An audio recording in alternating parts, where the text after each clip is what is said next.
करते हैं। तो, तो आज हम स्टार्ट कर रहे हैं ट्रांसफॉर्मेशन के एरोबिक ट्रांसफॉर्मेशन टाइप प्रोसेस में सेकंड स्टेप। इससे पहले हम जो बात कर चुके वो कर चुके थे ग्लाइकोलाइसिस स्टेप। तो ग्लाइकोलाइसिस के प्रोसेस के स्टेप्स में हमने जो लर्न किया था वो आपने रिकॉल रखना है आज के लेक्चर के रिएक्शन के प्रोसेस से पहले। तो जो ग्लाइकोलाइसिस प्रोसेस की समरी थी वो मैं यहाँ पर आपके सामने शो कर रहा हूँ। फिर आप अच्छी तरह से जानते हैं।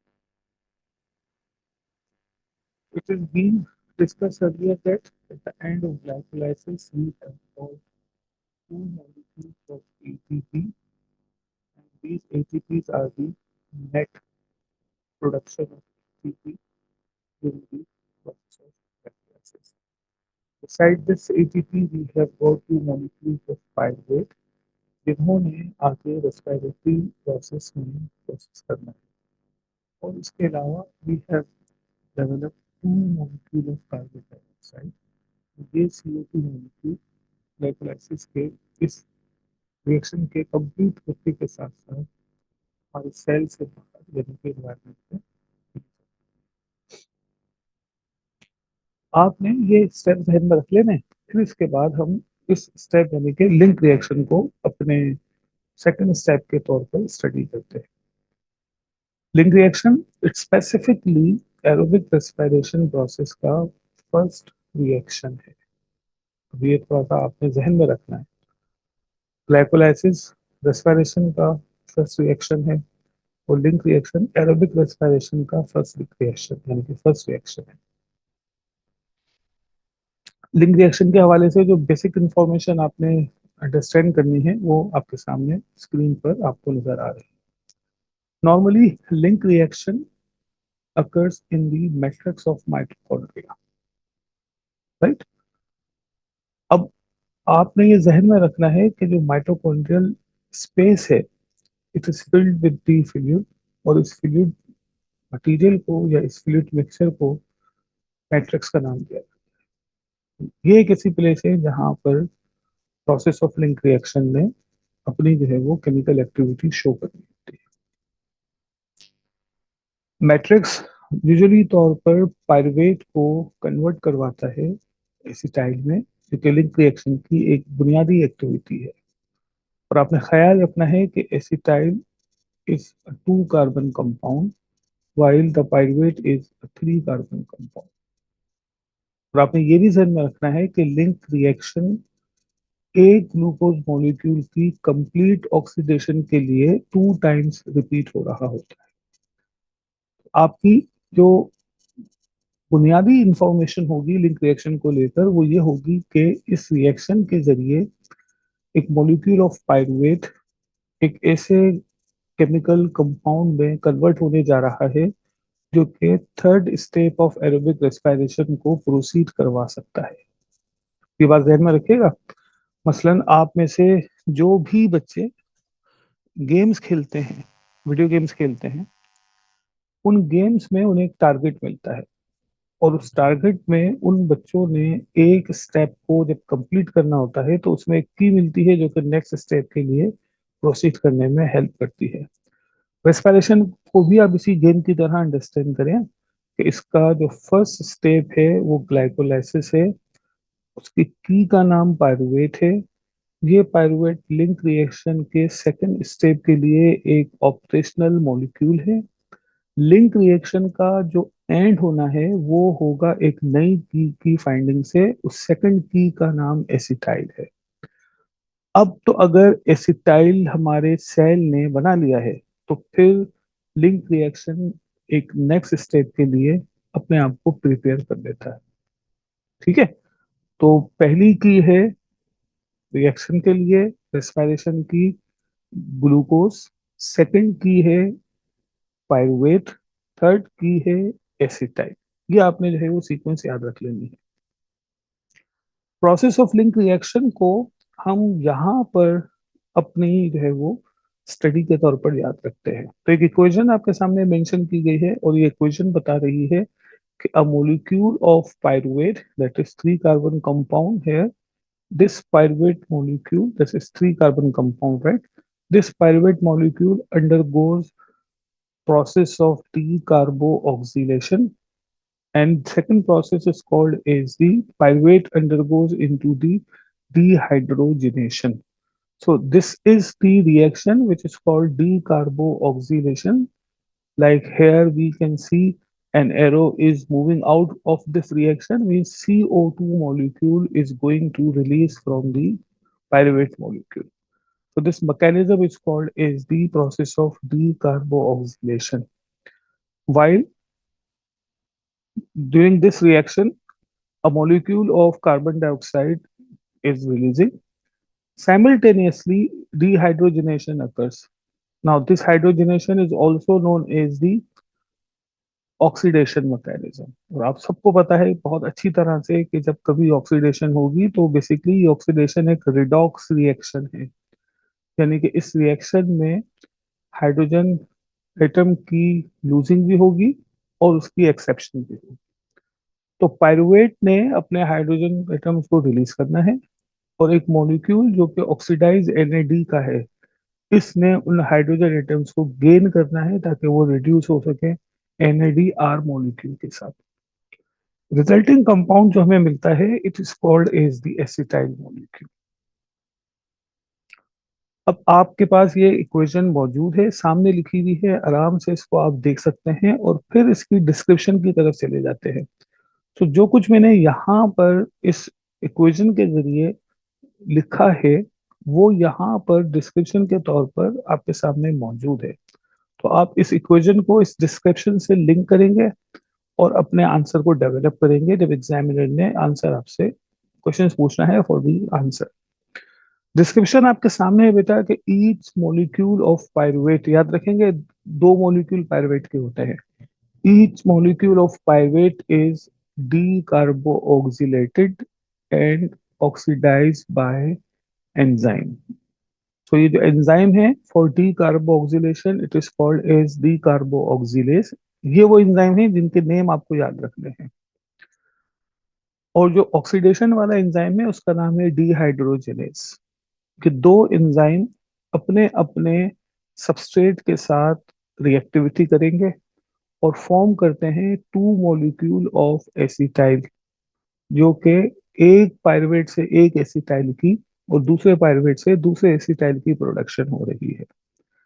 तो जहन में रखना है बेटा आपने ये बात कि while the process of Link reaction, one pyruvate undergoes decarboxylation and dehydrogenation process to produce one molecule of acetyl which has two carbon in it.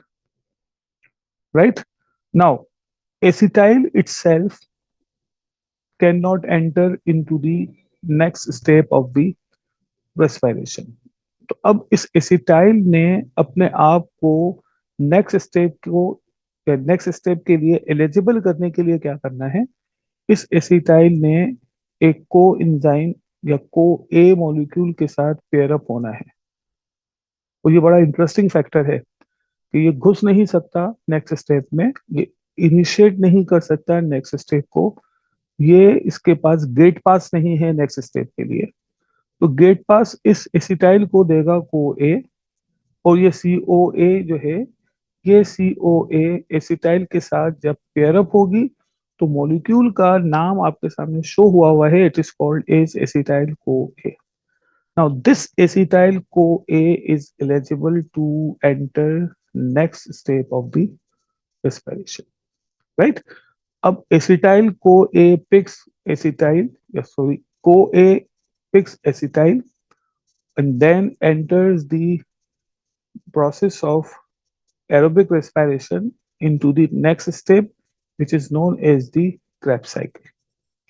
तो ये आपने जहन में रखना है कि जो एसिटाइल है, इस एसिटाइल को क्रेब्स साइकिल में एंट्रेंस के लिए एक गेट पास चाहिए। That get pass is provided by को ए। So complete molecule is known as acetyl CoA that enters into the Krebs cycle। को ए ने एसिटाइल को उठा के क्रेब्स साइकिल के लिए अवेलेबल करवाना है और फिर रिटर्न हो जाना है वापस इस जो है वो लिंक रिएक्शन की तरफ, ताकि नेक्स्ट एसिटाइल को अपने साथ बाइंड करे और उसे भी यहाँ पर लेकर आए। अब ये जो रिएक्टिविटी है लिंक रिएक्शन की, it is continuously going on, और रेस्पिरेशन का जो प्रोसेस है सेल में, it is also continuously going on, right. अब यहाँ पर आपने लिंक रिएक्शन की प्रोडक्टिविटी को अपने साथ जो है वो जहन में रख के चलना है। Like during the link reaction, one pyruvate is converted to an acetyl, one carbon dioxide and one molecule of reduced NAD, जो कि ग्लाइकोलाइसिस के बाद लिंक रिएक्शन की हमारे पास जो है वो एक प्रॉपर कह सकते हैं कि प्रोडक्ट्स हैं। तो क्या प्रोडक्ट्स हैं आपने याद रखना है, एसिटाइल के साथ हम यहाँ पर बात कर रहे हैं। तो we have one molecule of CO2, ठीक है, पर लिंक रिएक्शन बात हो रही है। We have one molecule of NADH, जिसको हम NAD रिड्यूस का नाम देते हैं। याद रखिएगा NADH आपको मिलेगा, बहुत ही कॉमन वर्ड है ये NADH, जो कि रिड्यूस NAD को मेंशन करता है। लेकिन हमने अपने A2 सिलेबस के लिए रिड्यूस NAD को ही यूज करना है। इसके अलावा अगर कुछ और मिल रहा है हमें, तो आपको यहाँ पर रिएक्शन के रिजल्ट्स में पता चल रहा है कि वन मॉलिक्यूल हम ऑब्टेन कर रहे हैं एसीटाइट का, ठीक है। तो ये है बेटा टोटल, हम कह सकते हैं प्रोडक्टिविटी ऑफ लिंक रिएक्शन। ख्याल रखिएगा, लिंक रिएक्शन के प्रोसेस में किसी किस्म की कोई भी एटीपी प्रोडक्शन नहीं है। मैं वर्ड यूज कर रहा हूं, किसी भी किस्म की एटीपी प्रोडक्शन नहीं है। वो किसी भी किस्म के एटीपी का मतलब है, neither ATP is produced by substrate phosphorylation nor oxidative phosphorylation. तो एटीपी जनरेशन के लिहाज से लिंक रिएक्शन का कोई काम नहीं है। हाँ, एक बहुत ही इंपॉर्टेंट प्रोडक्ट हमें मिल रहा है जिसके का नाम देते हैं reduce NAD। It has got energy in it that will be carry forward to the next reaction, जिसे हम नाम देते हैं क्रेब्स साइकिल का। वहां से वो फिर कैरी फॉरवर्ड होगी to the oxidative phosphorylation by electron transport system. और फाइनली यहाँ पर मौजूद जितने भी रिड्यूस NAD हैं, उन्होंने रीऑक्सीडाइज होना है और अपनी एनर्जी ATP की फॉर्म में कन्वर्ट कर लेनी है। तो ये ख्याल रखना है आपने, ना बहुत सारी चीजें ख्याल रखने वाली चल रही है, इनको ख्याल ही रखिएगा।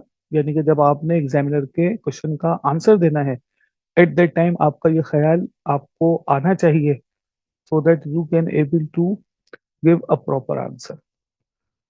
चलते हैं भाई अब नेक्स्ट रिएक्शन की तरफ, जिसका नाम है क्रेब्स साइकिल। ख्याल रखिएगा, अगेन लिंक रिएक्शन एक नए स्टेप की तरफ आपको ले जा रही है रेस्पिरेशन के, और उसको नाम दे रहे हैं हम क्रेब्स साइकिल का। तो ये जो क्रेब्स साइकिल है, ये साइंटिस्ट के नाम पर मेंशन की गई है, जो कि हंस क्रैब था। इसने क्रेब्स साइकिल की एक प्रॉपर जो है वो पूरी की पूरी एक कह सकते हैं हम कि एक जो है वो रिएक्शन प्रेजेंट किया, और इस बात पर इसे जो है वो नोबेल प्राइज भी दिया गया था। नोबेल प्राइज देने वाली बात हमारे ए लेवल्स के सिलेबस में कोई लेना देना नहीं रखती, लेकिन हमने ये जहन में रखना है कि ये एक बहुत ही इम्पोर्टेंट इवेंट था फॉर द रेस्पिरेशन, जहां पर एक बहुत ही इम्पोर्टेंट इवेंट हंस क्रैब ने पूरी जो है वो दुनिया के लोगों को दिया, और हम बच्चों को भी दिया, हम टीचर्स को भी दिया कि ये हम दुनिया के सामने प्रेजेंट करें। कहानी यहाँ से स्टार्ट होती है कि क्रैब साइकिल इसी मैट्रिक्स में होने वाली एक जो है वो केमिकल रिसाइकलिंग प्रोसेस है। मैं यहाँ पर वर्ड यूज कर रहा हूँ, रिसाइकलिंग प्रोसेस। इसने एक बहुत ही इंपॉर्टेंट मॉलिक्यूल को रिसाइकल करना होता है, which is called as the oxaloacetate molecule, which is four carbon compound. It is written at different places, so you can just see this four carbon oxaloacetate molecule is recycled during this process, which is called as the Krebs cycle. अब क्योंकि इसमें ऑक्जेलो acetate की एक substrate की availability है जो recycle हो रही है। इस रेफरेंस से इसको ऑक्जेलोएसीटेट साइकिल का नाम भी दिया जाता है। और क्योंकि इस साइकिल का जो प्रोडक्ट है वो प्रोडक्ट एक 6 कार्बन कंपाउंड है जिसको सिट्रिक एसिड साइकिल भी कहा जाता है। तो इस क्रेब्स साइकिल को हम सिट्रिक एसिड साइकिल भी कहते हैं। इस क्रेब्स साइकिल को हम ऑक्जेलोएसीटेट साइकिल का नाम भी दे देते हैं। तो ये थर्ड स्टेप है एरोबिक रेस्पिरेशन का। आगे चलते हैं तो ये जो इंट्रोडक्टरी लाइंस हैं ये हमें बता रही हैं कि क्रेब्स साइकिल से हमने क्या लेना है। तो क्रेब्स साइकिल जो हमें दे रहा है वो क्या दे रहा है? It give us right, it gives us reduce NAD, reduce FAD, ATP and carbon dioxide. तो ये जो 4 डिफरेंट टाइप्स के प्रोडक्ट्स हैं ये हमें प्रोसेस ऑफ क्रेब्स साइकिल से ऑब्टेन होने हैं। ठीक है। अब जो इंट्रोडक्शन होता है बच्चे, ये इंट्रोडक्शन आपको संधि के तौर पर याद रखना होता है। और अब हम बात करते हैं क्रेब्स साइकिल के एक प्रॉपर केमिकल रिएक्शन की तरफ that can be seen in front of you. और आपको इसके साथ साथ साइड पर डिस्क्रिप्शन भी नजर आ रही है। और ये डिस्क्रिप्शन मैंने स्टेप वाइज मेंशन कर दी है। और ये स्टेप आपको पहली तो ये बात याद करवा देंगे कि हमें क्रेब्स साइकिल कितने स्टेप में कंप्लीट होती हुई नजर आई थी। दूसरा, आपको ये पता चल जाएगा कि हर स्टेप की लोकेशन क्या है। तीसरा, आपको ये पता चलेगा हर स्टेप से हमें मिल क्या रहा है, क्योंकि एग्जामिनर ने स्टेप वाइज आपसे आंसर पूछने होते हैं। आपको जो इसमें परेशान करेगा बच्चे, वो परेशान ये करेगा कि कहीं पर इसने ये साइकिल स्टेप वाइज भी होती है, कहीं पर इसने ये साइकिल RSTUV के जो है वो अल्फाबेट के साथ शो की होती है, कहीं इसने ये साइकिल ABCLMNOPQRST इस तरह के अल्फाबेटिकल ऑर्डर में दी होती है। आपने ये क्रैप साइकिल को एक सिंपल से वे में स्टडी करना है और अपने जो रिएक्शन के एंड प्रोडक्ट्स हैं, जो उस रिएक्शन के प्रोडक्ट्स हैं, उन्हें जो है वो आप याद रखेंगे। तो अपनी बात को मैं स्टार्ट कर रहा हूँ कि a molecule of acetyl couples with CoA and enters into the Krebs cycle. Once it enters into the Krebs cycle, the CoA is going to move back towards the next link reaction product, यानी कि वो दूसरे acetyl co पकड़ लेगा। तो यहाँ से हम अपनी डिस्क्रिप्शन में और यहाँ से साइकिल में अपनी दोनों बातों को एक एक करके अंडरस्टैंड करते हैं। Now this ऑक्जेलो acetate reacts with this acetyl enzymatically, and it is going to produce a 6 carbon compound which is called as the citrate molecule. आपके सामने डिस्क्रिप्शन मौजूद है। डिस्क्रिप्शन आप इसमें यहाँ पर पढ़ सकते हैं और मैं इसे एक्सप्लेन भी कर रहा हूँ, तो आप इसे अंडरस्टैंड भी करने की कोशिश कीजिएगा। सो स्टेप नंबर 1 सेज, जो कि वहां पर साइकिल में मेंशन हुआ है, step number 1 says oxaloacetate reacts with acetyl to form 6 carbon citrate molecule। अब देखें, इसमें याद कुछ भी नहीं करना। स्टेप सामने आपको एग्जामिनर दिखा रहा होगा, लिखा हुआ होगा, आपने उस स्टेप को थोड़ा ज्यादा डिटेल में बता देना है। Right now we can say the citrate molecule is known as the first product of the Krebs cycle. That is why the cycle is also known as citric acid cycle. ठीक है बेटा, ये पहली description है। इस description में आपने जो सेकंड स्टेटमेंट है वो मेंशन नहीं करनी होती है कि it is the first product of the Kreb cycle, so it is called as the citric acid cycle. लेकिन आपको ये याद जरूर रहना चाहिए। After the formation of citrate, what will happen next? Now we can say in next stage which is called as step 2, citrate undergoes a couple of chemical reactions controlled by the enzyme. These chemical reactions are known as the decarboxylation reaction, here decarboxylation, and here dehydrogenation। ठीक है, ये 1 और 2 दो reaction है जो कि citrate के साथ हम देख रहे हैं। तो डीकार्बोक्सिलेशन और दूसरे का नाम है डिहाइड्रोजनेशन, जो कि सिट्रिक एसिड साइकिल के केमिकल रिएक्शन का सेकंड स्टेप बनता है. While the process of decarboxylation occurs, a molecule of carbon dioxide is going to be released. At the same time, dehydrogenation causes the production of first reduced NAD of Krebs cycle. अब ख्याल रखिएगा, ये NAD reduce Krebs cycle का पहला NAD है. इससे पहले 4 NAD यहाँ पर ऑलरेडी कैरी फॉरवर्ड हो चुके हैं, 2 from the glycolysis and 2 from the link reaction. From one glucose molecule, हमने ये बात जहन में रख लेनी है अपनी. कहानी को आगे लेकर चलते हैं, डिस्क्रिप्शन की तरफ आते हैं, और डिस्क्रिप्शन में आपको नजर आएगा citrate undergoes two reaction. Reaction number 1, decarboxylation, where carbon dioxide gives off. Now second reaction is called dehydrogenation, where NAD, that is oxidized, is converted into reduced NAD molecule. ठीक है बेटा. Now the final compound that is produced after the step 2 reaction is called 5 carbon intermediate molecule. अब ख्याल रखना है बच्चे कि ये जो 5 कार्बन इंटरमीडिएट मॉलिक्यूल है, इसमें जो बहुत ही इंपॉर्टेंट एक्टिविटी हो चुकी है इसके बनने से पहले, वो ये थी कि 6 कार्बन मॉलिक्यूल से डीकार्बोक्सिलेशन और डिहाइड्रोजनेशन मैकेनिज्म ने इस सिट्रेट को इंटरमीडिएट मॉलिक्यूल में कन्वर्ट कर दिया है. राइट. स्टेप नंबर 3 आपको यहां नजर आ रहा है कि this 5 carbon intermediate again undergoes into the same chemical reaction, और वो आपके सामने मौजूद है. और वो सेम केमिकल रिएक्शन ये है कि पहले हो रही है डीकार्बोक्सिलेशन और फिर हो रही है डिहाइड्रोजनेशन. तो मैं यहाँ पर अगेन इसे शो कर रहा हूँ.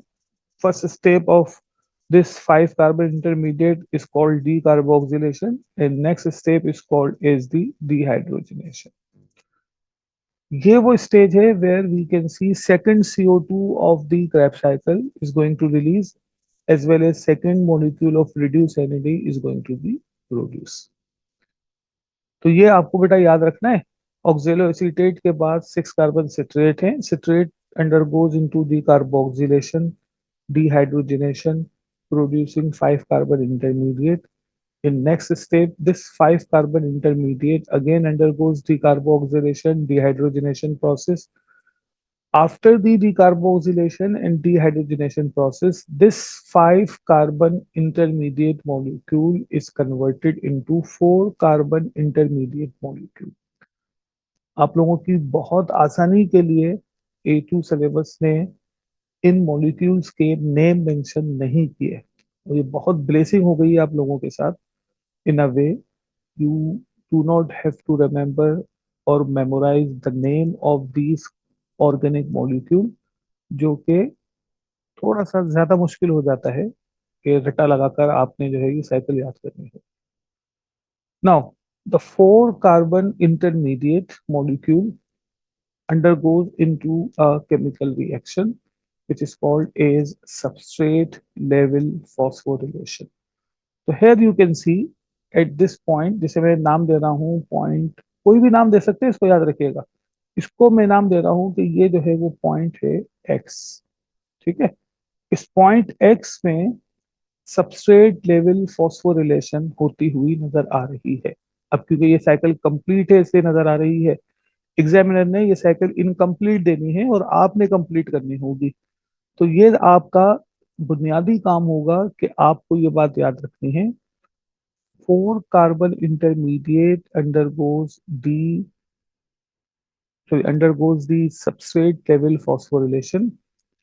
A molecule of adenosine diphosphate is going to be converted into molecule of adenosine triphosphate. तो ये एरो बता रहा है आपको कि एडिनोसिन डाइफॉस्फेट से एडिनोसिन ट्राइफॉस्फेट की फॉर्मेशन हो रही है.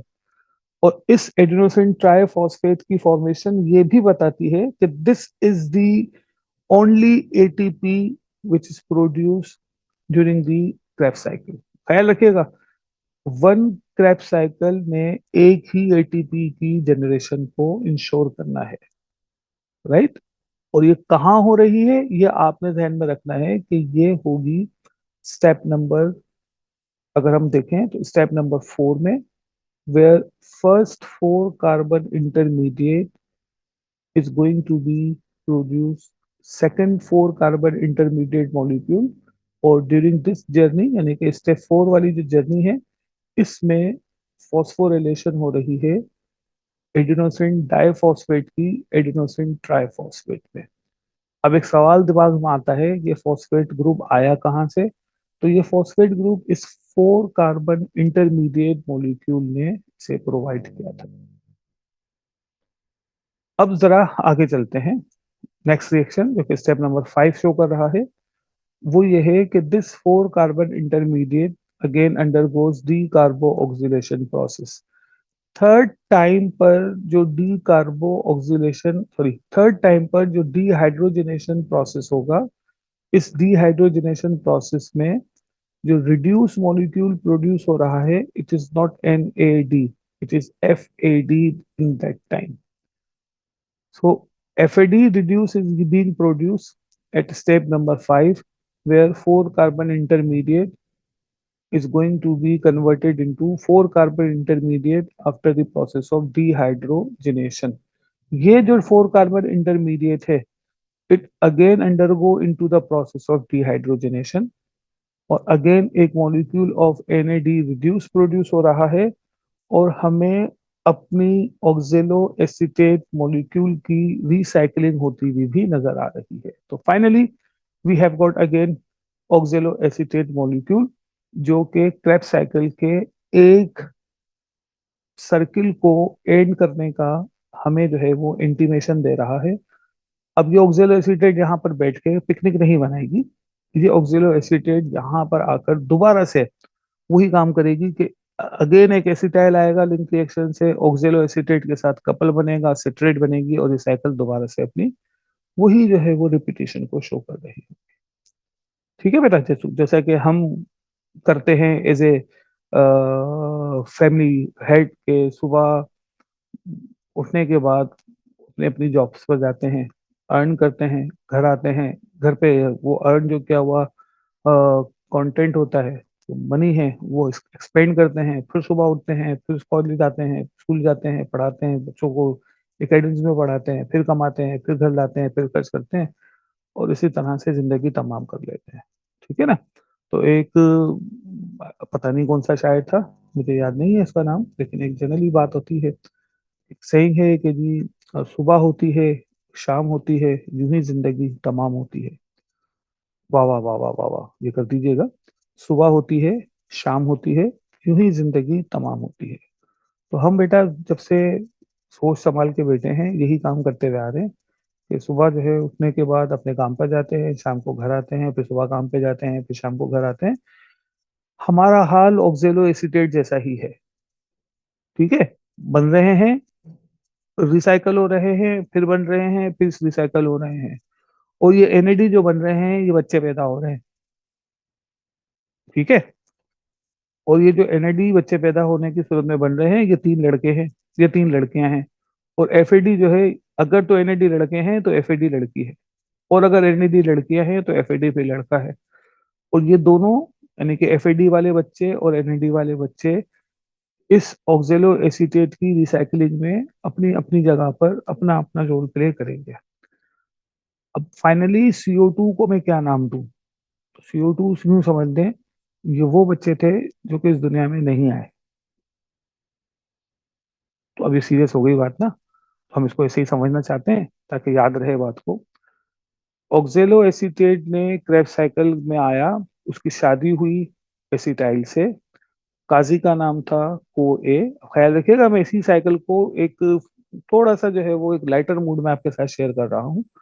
ऑक्जेलो एसीटेट की मैरिज हुई है एसिटाइल से, जो निकाह पढ़ाने वाला था वो था को ए। इसने निकाह पढ़ाया और चला गया अपने घर पर, तो मियाँ बीवी हो गए राजी, तो क्या करेगा काजी? शादी के बाद जो बच्चा पैदा हुआ उसका नाम था सिट्रेट। सिट्रेट ने अपने पैदा होने के बाद खर्चे कराना शुरू किए। 2 तरह के खर्चे हो रहे थे, NAD और NAD बने, कार्बन डाइऑक्साइड बनी, फिर इंटरमीडिएट बना, इंटरमीडिएट ने फिर जो है वो खर्चे किए और इसने NAD को प्रोड्यूस किया, कार्बन डाइऑक्साइड को प्रोड्यूस किया, 4 कार्बन इंटरमीडिएट बना। इसने पहली दफा कमाई ला कर दी, इस कमाई का नाम था ATP।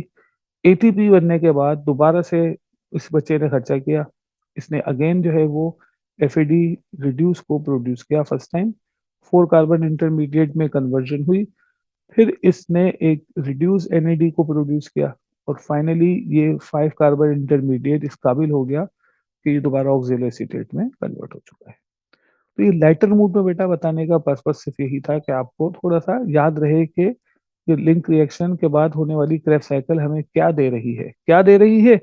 इससे पहले आपने स्टेप नंबर 3 को, स्टेप नंबर 4 को थोड़ा सा एक नजर देख लेना है डिस्क्रिप्शन के फॉर्म में। Step number 3, again decarboxylation and dehydrogenation occurs, and this 5 carbon compound is going to be converted into 4 carbon intermediate molecule. Now, while this process, second carbon dioxide and second reduced NAD molecules are formed. तो description में बेटा आपको याद रखनी है क्योंकि यही description आपने एग्जामिनर को लिखकर दिखानी होगी। स्टेप नंबर 4 हमें ये बता रहा है कि 4 carbon intermediate molecule undergoes substrate link reaction, और इस वक्त इस जगह पर यानी कि फोर्थ स्टेप में यहां पर हमें नजर आ रहा है बिल्कुल वाजे तौर पर कि molecule of ATP is going to be produce. इसके बाद 5 कार्बन, ये जो सॉरी स्टेप नंबर 5 के 4 के बाद जो फिफ्थ स्टेप है इसमें जो ये सेकंड 4 कार्बन इंटरमीडिएट मॉलिक्यूल था, it is going to be oxidise, और इसकी ऑक्सीडेशन हाइड्रोजन एटम को रिलीज करती है, और इसके बाद ये ऑक्सीडाइज होने वाला जो मॉलिक्यूल है 4 कार्बन इंटरमीडिएट, इसने एक ऑक्सीडाइज FAD को रिड्यूस कर देता है। ये पहला स्टेप होगा जहां पर ये पहली जगह होगी जहां पर हमें रिड्यूस FAD मॉलिक्यूल की प्रोडक्शन नजर आ रही है। और ये पहला और ये आखिरी ही है। तो मैंने जैसे अभी ऊपर डिस्क्रिप्शन में आपको बताया था कि अगर NAD, एक्सक्यूज मी बेटा, अगर NAD बॉयज हैं तो FAD गर्ल है, और अगर NAD गर्ल्स हैं तो FAD बॉय है। तो यूं समझ लें कि ये जो एक हमारे शादी का चक्कर है इसका नाम है क्रेब्स साइकिल। इसमें दूल्हा जो है वो ऑक्जेलो एसीटेट है क्योंकि वही सुबह शाम काम कर रहा है, लेडी भी काम कर रही होती है। सिमिलरली बच्चे जो हो रहे हैं वो दो तरह के हैं, एक बच्चे NAD वाले हैं जो कि बॉय हैं या गर्ल्स हैं जो आप समझ लें, और दूसरा जो है वो बच्चा, दूसरी टाइप का जो बच्चा है वो FAD है। स्टेप नंबर 6 में हमें नजर आता है कि ये 4 कार्बन इंटरमीडिएट ने डी कार्बोक्सिलेशन की और इसके साथ साथ डिहाइड्रोजनेशन हुई। रिजल्टिंग कंपाउंड हमें जो मिल रहा है वो ऑक्जेलो एसीटेट मिल रहा है, और ये जो रिड्यूस NAD है ये हमारी साइकिल का जो है एक थर्ड NAD मॉलिक्यूल है। राइट, स्टेप नंबर 6 को मैं थोड़ी सी क्लियरिटी कर देता हूँ कि स्टेप नंबर 6 में 4 carbon intermediate undergoes into the dehydrogenation process to produce reduced NAD molecule। ठीक है, तो ये आपने स्टेप नंबर 6 की जो डिस्क्रिप्शन है उसे याद रख लेना है।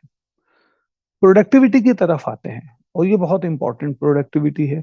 क्रेब्स साइकिल की प्रोडक्टिविटी को इस आपने टेबल में से देखकर याद कर लेना है। After the completion of single Krebs cycle, ठीक है, we have 3 molecule of reduced NAD, number 1. We have 1 molecule of reduced FAD, number 2. We have 2 molecule of carbon dioxide, number 3. And we have 1 molecule of ATP, number 4. 4 products are going to be produced during the process of the Krebs cycle. NAD 3 है, FAD 1 है, CO2 2 है, ATP 1 है। ठीक है, अब क्योंकि glucose की oxidation हो रही है स्टेप बाय स्टेप, और ग्लूकोज ने 2 पायरुवेट बनाए थे, 2 पायरुवेट ने 2 एसिटाइल बनाए थे, तो इन 2 एसिटाइल को प्रोसेस करने के लिए क्रेब्स साइकिल भी से 2 टाइम रिपीट होगी। तो अब तमाम प्रोडक्ट को हम क्या करते हैं, मल्टीप्लाई कर देते हैं 2 से, तो हमें ये बॉक्स नजर आ जाएगा जो कि क्रेब्स साइकिल की फाइनल प्रोडक्टिविटी है, जो कि एक ग्लूकोज मॉलिक्यूल के साथ जो है वो चला है। We have 6 NAD reduce, 2 FAD reduce, 4 CO2 molecule and 4 molecule of ATPs। अब आपने याद रखना है कि ये जो कार्बन डाइऑक्साइड हैं इनकी जर्नी खत्म हो चुकी है, क्योंकि 2 carbon dioxide molecule link reaction में बने थे, 4 carbon dioxide molecule Krebs cycle में ग्लूकोज की कंप्लीट ऑक्सीडेशन से बन चुके हैं। तो दीज टोटल 6 CO2 इनकी जर्नी हो गई है खत्म।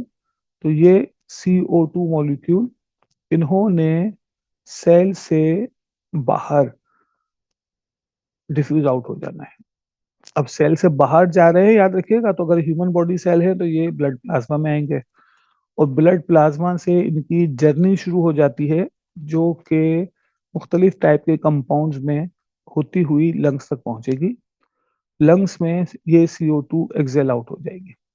अब मैं यहाँ पर इस प्रोसेस को सिर्फ आपको बताना की कोशिश ये कर रहा हूँ कि आपने अपने AS कंटेंट में जाकर कार्बन डाइऑक्साइड ट्रांसपोर्ट को पढ़ना है, क्योंकि यहाँ से एग्जामिनर ने एक ब्रांच क्वेश्चन देना होता है कि कार्बन डाइऑक्साइड की जो जर्नी है वो लंग्स तक कैसे होगी फ्रॉम अ रेस्पिरेटिंग सेल। आगे की तरफ आते हैं बच्चे, और ये हमारा फाइनल हम कह सकते हैं कि स्टेप है आज की जो है वो इस लेक्चर का। As for ATP production, Krebs cycle is not an important step because only 2 ATP molecules are produced by the complete oxidation of glucose at this up to this stage, यानी कि at this stage of Krebs cycle from one glucose molecule we have 2 ATPs। लेकिन बहुत ही important काम हुआ है Krebs cycle के दौरान, कि this Krebs cycle ensures the production of reduced type of NAD molecule and reduced type of FAD molecule।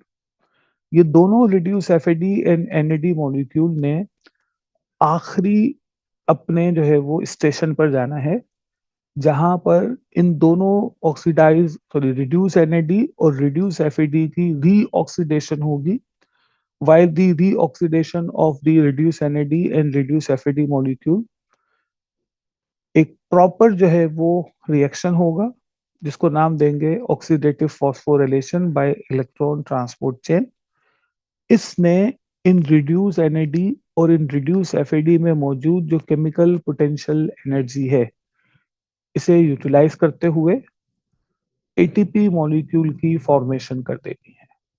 अब ख्याल रखेंगे, ये ATP क्रेब्स साइकिल में नहीं बन रहे, ये ATP last activity of the aerobic respiration बनेंगे, which is shown at the bottom of this slide, जिसको नाम दिया जाता है ऑक्सीडेटिव फॉस्फोराइलेशन। आई होप कि आपको आज की इस क्लास में बहुत कुछ सीखने को मिला होगा, और जो कुछ सीखने को मिला है इसको आप अपने दिमाग में रखने के लिए एक दफा और एक फिंगर टिप पर बात को अंडरस्टैंड कर लीजिएगा। लिंक रिएक्शन आज हमने पढ़ा है। लिंक रिएक्शन में we have got 2 molecule of carbon dioxide from one complete oxidation of glucose at the time of link reaction. Link reaction में we have got 2 molecule of reduce NAD and 2 molecule of acetyl। Acetyl proceed to the Krebs cycle। Acetyl is picked by CoA entering it into the Krebs cycle, where acetyl couples with a molecule of oxaloacetate producing citrate molecule। आगे जो है citrate ने decarboxylation dehydrogenation करनी है और convert होना है 5 carbon intermediate में। 5 carbon intermediate again undergoes the carboxylation dehydrogenation process, और इसने प्रोड्यूस करना है 4 कार्बन इंटरमीडिएट को। 4 कार्बन इंटरमीडिएट ने अपने आप को एक नए रिएक्शन की तरफ लेकर जाना है, और यहाँ होगा ये कि a molecule of adenosine diphosphate is phosphorylated into the a molecule of adenosine triphosphate. तो ये पहली ATP की प्रोडक्शन है। 4 carbon intermediate after this reaction changes, और फिर इस 4 कार्बन इंटरमीडिएट ने डी कार्बोक्सिलेशन करनी है। यहाँ पर जब डी कार्बोक्सिलेशन नहीं करनी, यहाँ पर उसने डिहाइड्रोजनेशन करनी है, और डिहाइड्रोजनेशन के प्रोसेस के दौरान जो मॉलिक्यूल प्रोड्यूस होगा it is called as the reduce FAD molecule. Again a 4 carbon intermediate is being produced that undergoes into the dehydrogenation again, और इसने दोबारा से ज़्यादा बेहतर वर्ड है तीसरी दफा रिड्यूस एनएडी की प्रोडक्शन करनी है, और फाइनली हमें ऑक्जेलो एसीटेट मॉलिक्यूल को अवेलेबिलिटी के तौर पर मिल जाता है। एक कंप्लीट क्रेब्स साइकिल ने 3 molecule of NAD, 1 molecule of FAD, 2 molecule of sorry 2 molecule of again carbon dioxide and 1 molecule of ATP generate करना है। अब क्योंकि 2 एसिटाइल है तो ये साइकिल भी रिपीट होगी, तो जब साइकिल रिपीट होगी तो finally we have got 6 NAD molecule reduce, 2 FAD molecule reduce, 4 carbon dioxide molecule and 2 molecule of ATP। इस कार्बन डाइऑक्साइड ने सेल से डिफ्यूज आउट होना है into the out into the plasma, और प्लाज्मा इस carbon dioxide को मुख्तलिफ form में ब्लड से निकालेगा और लंग्स तक पहुंचाएगा। लंग्स इस CO2 को एक्सेल आउट कर देते हैं। तो अब तक हमारी जो जर्नी थी इसमें जितने भी NAD प्रोड्यूस होने थे वो हो गए, जितने भी FAD प्रोड्यूस होने थे वो हो गए, जितने भी CO2 प्रोड्यूस होने थे वो हो गए। बस अब ATP की प्रोडक्शन बाकी है, और इसको नाम देते हैं oxidative phosphorylation bye link reaction. तो लिंक रिएक्शन क्या है ये हम अपनी नेक्स्ट क्लास में पढ़ेंगे। आई होप कि आपको आज की इस क्लास से बहुत कुछ सीखने को मिला होगा। इसको अपने लेक्चर नोट्स के तौर पर जहन में रखिएगा। पास पेपर के क्वेश्चन सॉल्व कीजिएगा P4 के पेपर में। क्वेश्चंस में कुछ जो है वो एग्जामिनर ने फंसाना होता है, उसकी उन बातों पे नहीं आइएगा, उसमें से निकलिएगा और अपने रिजल्ट्स को बेहतर बनाने की कोशिश कीजिएगा। आई होप कि आप सबको आज की इस जो है वो लेक्चर से जो कुछ भी सीखने का मिला है वो आप याद रखकर आगे इसको प्रोसीड करेंगे फॉर योर CAI's एग्जामिनेशन। अपना बहुत बहुत बहुत ख्याल रखिएगा। अल्लाह हाफिज।